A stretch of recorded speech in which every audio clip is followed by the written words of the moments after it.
But I'm really glad you popped in because there was a video circulating on social media about a little mishap between a couple of cars, and everybody here at Orwell's thinks they're an expert on everything, and to some extent they are. That's why I call the gang here the drink tank. But you really are an expert when it comes to insurance matters.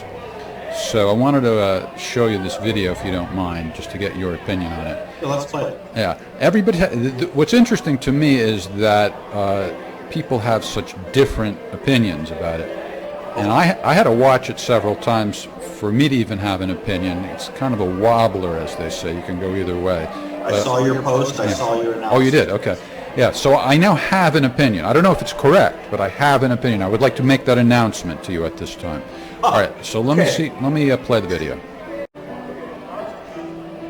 All right, so you see there's a car to the right and a pickup truck immediately to the left of it.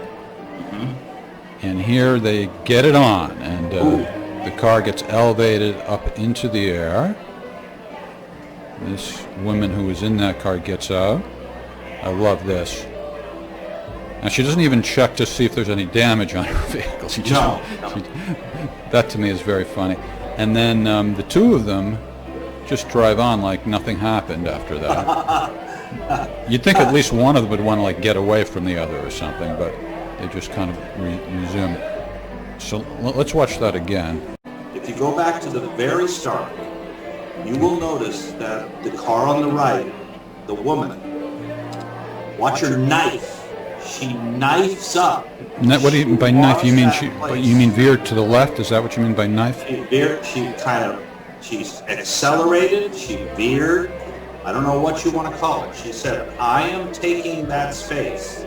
Now, normally you or I would slam on the brakes and make some gestures towards her or honk the obligatory horn. Right. Especially since look behind the pickup truck, there's plenty of space there. Plenty of space, he could have stopped. So she knifes up first. But I don't know that I saw her accelerate all that much. Go back to the start. Go back to the start. Watch how she accelerates there. Yeah, right. But then the pickup truck also accelerates. The pickup truck, instead of hand gestures or horn, decides he's going to knife up. The only hand gestures that these two would be giving would be giving each other the finger, I think. Now you have a joust. Right. And they're jousting for position. Truck says no.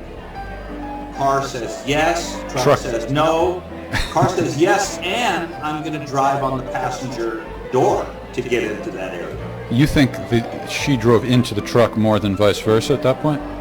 Well, as I've known adjusters to do, they are going to look at this, and I think I mentioned this to you in the post. It's conceivable that in insurance you have three different ways of looking at it. He's 51% or more, she's 49% less. That's if there's a claim at all. I mean, she's 51 or 49, or it's 50-50. Now, yes, there probably was no claim. They drove on. They're very upset.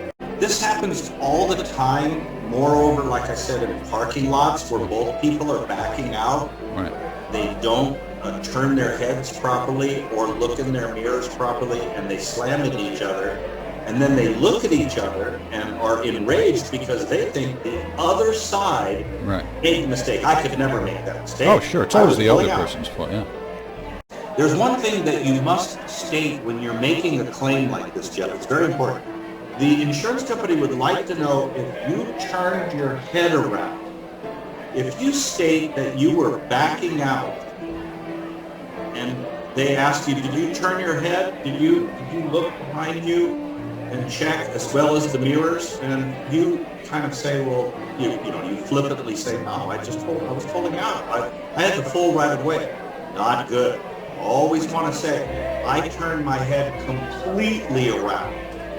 Because the other guy might say that he didn't turn his head around.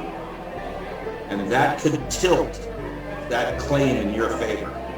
What if it's not the truth? What if I didn't tilt my head? Do you still advise me to say I did?